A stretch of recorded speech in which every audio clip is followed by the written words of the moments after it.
Hi everyone, welcome back to the Reclaimed Ranch. My name is Tara and today it's gorgeous outside. So I have decided to do a little makeover on my mailbox. It's old, it's gross, and it needs some love. So let's get to it. Okay, so this thing was definitely dirty. And only 2 of my 3 stickers were left. So we're going to scrape those off and try and get most of that glue off of there. And then using my TSP, I'm going to scrub it really good a couple of times just to make sure we get all the dirt and grime off. And I eventually figured out how to take the flag part off. So on the inside, there's a little tab that you have to pull, and then it releases the rest of the outside stuff. And so I'm going to go in with my Fusion Chesler. It's a very pretty dark green, blue, teal color. And I am a lover of all blues and greens, and so I kind of tend to gravitate towards those colors. Now, the first coat obviously is just your base coat, and it looks terrible. It looks streaky. I tried, and this is in the morning hours. It gets really hot during the day, and so I'm not able to paint outside at that time. So you have to kind of work with the weather. When you're outside, this paint dries super fast in the sun, and you can always add a little bit of the Fusion Extender to that, or add a little bit of water, but this was a small enough project where I figured I would have enough time just to go ahead and paint it real quick, get that first coat on there, and then let it dry for about 40 minutes to an hour, and then go back out and put my second coat on. And for the transfer, I'm using IOD's Floral Anthology, and I'm going to use Fusion's Cranberry to repaint my little flag stick, and that cranberry has a little bit closer red tones to the flowers in that transfer. So I did end up doing 2 coats of the cranberry and let the coats dry in between. And then for the sealer, I am using Fusion's Tough Coat in the gloss because I have a bottle that's open and there's not a lot of stuff that I use gloss sealer on. So I figured with it being outdoors, this might be a good way to use up some of that Tough Coat. And so I did do 2 coats of the gloss sealer as well on both the flag and the mailbox. So here I am. This is a little bit warmer outside now, and I'm going in and I'm using my little stick to push down that transfer onto my mailbox. Now, I don't know if it mattered, but the mailbox was pretty warm by this time. And so typically when I do my transfers on a project, I end up using my heat gun on the transfer after I burnish it, and that helps to make it more sticky to the project. So I thought maybe it would still be okay if the mailbox was warm while I was doing this. And so what I did find out was I probably should have sealed it sooner, like right after I was done. Because what happened was the transfer on this side, the second one that I put on, started kind of lifting up.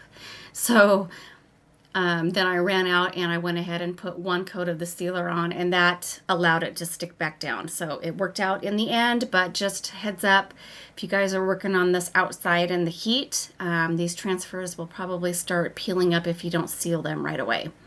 You can also use a polyacrylic sealer. You can use a spray sealer.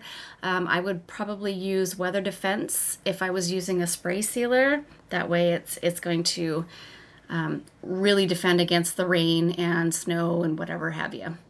So I'm interested to see how well this stands out in the elements. So I'll have to keep you posted on that. And it was kind of funny to watch the mailman. He was a little bit confused. So these 2 pieces are a custom job. I have done a piece for a couple that I know, and they bought these 2 and they want them to match. So what they like is they like to have the bases black, and then you paint the top like a lighter color with some dark wax to make it kind of look like it has a different lighter wood grain. This is a pretty cool piece though. So it has this drawer, and look at the knobs on this. I have never seen one like this before. Pretty cool. And then, not sure if that's real or not, but if it is, that's cool as well. So you can see there's a big crack. So what I'm gonna do is I'm gonna fill that in either with some Bondo or my CA glue. And we're gonna be painting the top anyway, so then we'll sand it down. And this is a cute little table, great condition.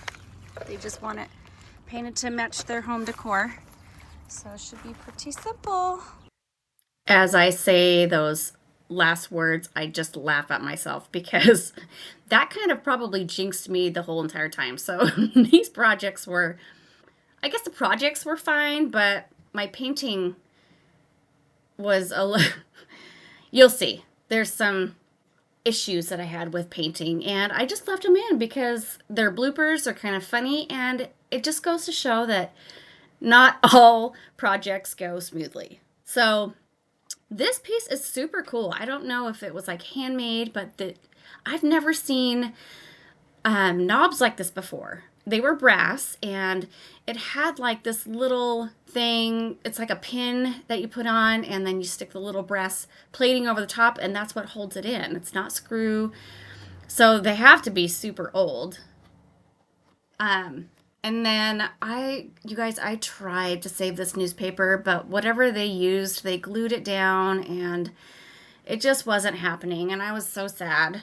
So I ended up just pulling it off and scraping it off with my little scraper here, and I had some water on there to soften it. But yeah, that was quite the bummer. So I'm probably just going to I still haven't done it yet, but I'm going to put some kind of drawer liner in there. And so after I wiped it down with TSP really good, I gave it a good wash, I went in with my odorless solvent. I love the stuff. Because I could tell this table had some kind of like a wax form or type of finish on it, and this is going to remove that finish so that the paint will actually stick. If you don't, then you're going to have problems either right away or down the road where that paint will kind of bubble up and come off of those spots where the wax is still on the table. So you always want to just take your time, try and get as much of that off as you can. I wasn't planning on sanding the tabletop because it was in pretty good condition. And anytime you have a piece of furniture, before you start painting, you always want to go in, just tighten all the bolts and re-glue pieces that need to be glued, nail little pieces that need to be nailed. And so now I'm going to go in with my Bondo filler, and there was a big crack on the top of this. I'm going to fill that up. There's some cracks on the sides, and it had kind of a big gap between that and the base that it's on, so I went ahead and filled that as well. There was a little teeny spot divot on the top of the little round table that I did actually put a little bit of Bondo in just to smooth it out a little bit. So you got to work fast with this stuff, especially in the heat. It sets up in about 10-15 minutes, and so make little batches at a time and work your way around. I even had to make a new batch because I was taking too long as it was, and it set up on me. So after I got it all on there, I did let it sit for about 30 minutes, made it enough time to be rock hard. And then I typically on furniture will pull out my orbital sander to sand down the Bondo, but because it was such a thin layer and this piece wasn't very big, I just decided to do it by hand. I have my little finger sander there that I have like an 80 grit on, and then I have like a 180, I believe, in my other hand just to kind of smooth it down. You want to make sure to smooth as much as you can off just so that you have the crack filled. Otherwise, you will have an uneven surface. So I found out that while I was sanding, the stain that they have on there was actually pretty thin and it was coming off pretty easy. So I just went ahead and sanded as much of that part off as well. And that way we won't have any flaking later on down the road. So after that was complete, then I did go ahead and wash it down and let it dry before we start the painting process. So because I did sand that stain off, I did want to go in with some shellac and give it 2 full coats of shellac to kind of even out the layers between the Bondo and the wood. And so then shellac dries usually pretty quick within about 15 minutes. And so I did 2 coats of that, and then we started the painting process. And because it was so nice outside, I thought I would go ahead and use my paint sprayer, and that was fun. And you'll see why.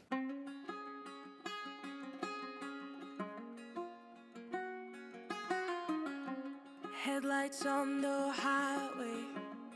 If you only knew, being back here always makes me think of you.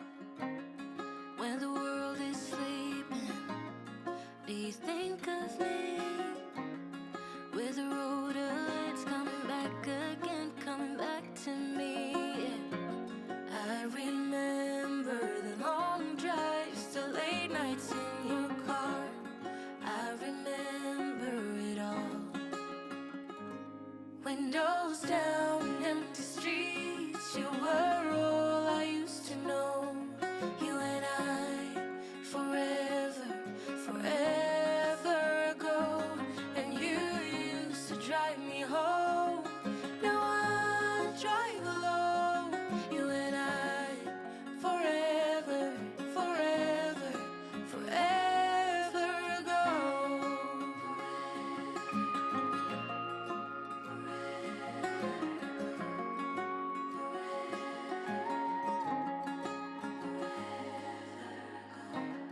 This town's so quiet, this time of year. With the road ahead's coming back again, coming back to me. I remember the long drives, the late nights in your car. I remember it all. Windows down, empty streets, you were all I used to know. You and I, forever, forever ago. And you used to drive me home. Now I drive alone.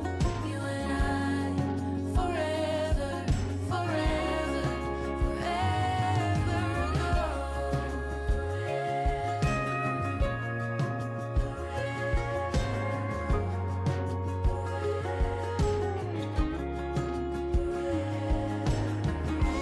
I fell hard, I fell fast, hoping that my love for you will last forever, forever, forever ago.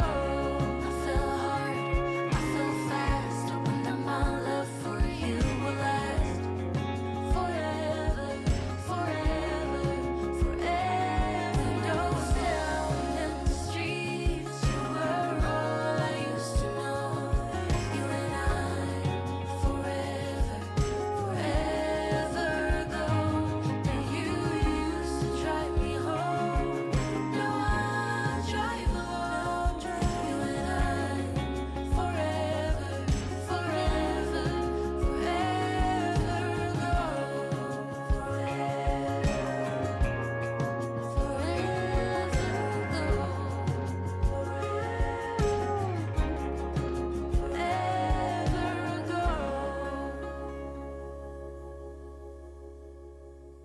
So for the parts that aren't going to be spray painted the black, I'm going to use saran wrap to cover that up. And I know I'm going to be painting the top still, but it's going to be a white color first.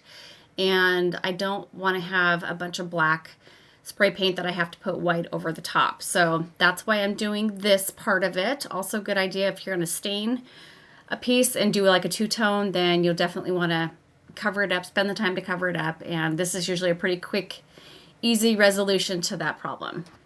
And typically I start my projects upside down. So I'm going to flip this over onto the top, and that way I'll get good coverage on the underside as well as when I flip it over the top side. So it's going to be more professional looking. If you're just doing an at-home quick fix on a DIY project, you don't have to do that step, but this is a custom piece that I'm doing. I'm getting paid to do this.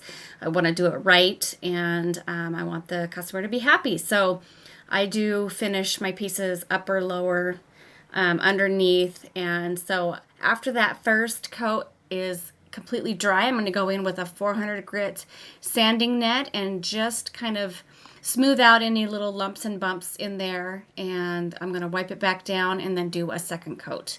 And that's when something else happened with the paint sprayer. I'll let you see.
So if you ever wondered if everything always goes perfectly in the DIY world, it don't. My paint exploded all over me. Such is life. And actually, I found out that the paint actually went inside my shirt into my armpit all the way down the side of me. Don't know how that happened, but anyway, it's fine. So I am going to be painting the tops of these two, the table and the shelf here, or the drawers, with parchment. I'm going to do, I believe I did 3 coats to get a nice, good coverage. And then we're going to be using the DIY Dark and Decrepit patina to go in and stain it to make it kind of look like it has a wood grain effect to it. That's what I did with their other table, and they loved it. So we are going to continue that look for their house. So you can have a whole bunch of random different pieces of furniture, but if you paint them similar or the same, then they all can be cohesive and look good together.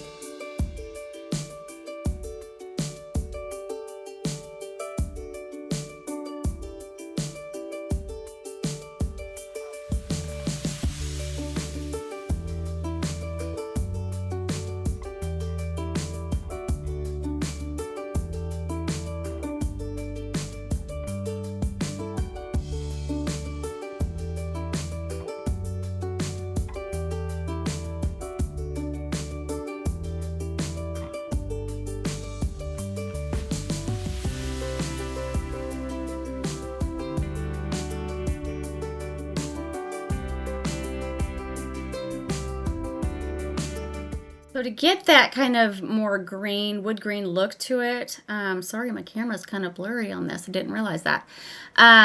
You want to use like a natural bristle brush, and with this Dark and Decrepit patina, it dries quick. So you have to kind of do small sections. This took me probably a good hour before I actually was happy with the way it looked. So you just keep working at it and working at it until you find that it suits your needs and your home decor. I tried doing baby wipes. I tried like just a regular paper towel to remove it, and I figured, well, we just need to get a base coat on. So I'm just getting a base coat on using a paper towel to remove most of it back off, and then we'll slowly work on gaining some more of that wood grain look to it. And basically what I do with that is I just go up and down with the wood grain, and it will fill into the little divots in the grain itself, and then I wipe it back, and then I let it dry, put another layer on. So it's just kind of a layering effect. And you just keep working it until you're happy with it. So putting my second coat on, and this is more of the color of what they have in their house already. So like I said, just keep working it until you get to where you like it, and then let it dry completely. And then I did go back over the top with a couple coats of wax after this had dried a full 48 hours. And so that way it'll have a really good protectant against any So here's the mailbox all in its glory. It's obviously shiny because of the glossy coat, but I think it's going to have a better chance repelling water. And I love how it turned out. I love the colors, and I thought it was funny when the mailbox guy showed up and he was a little bit confused, so that was fun. And so I actually painted the 219 on there with a gold pen, and that way I don't have to worry about stickers falling off or anything like that. So, and here is that first piece, and I haven't shown the couple yet. They're home decor pieces, but I do hope that they love them. I'm sure that they will. They look just like the other piece does. So let me know what you guys think, and I will see you next Monday for another video. I'm still hoping to be able to start my English garden guest bedroom soon. But it's upstairs, and it's been in the 90s here, and it gets super hot. So we'll see how that goes. Anyway, I hope you guys have a good week, and we'll see you soon. Bye.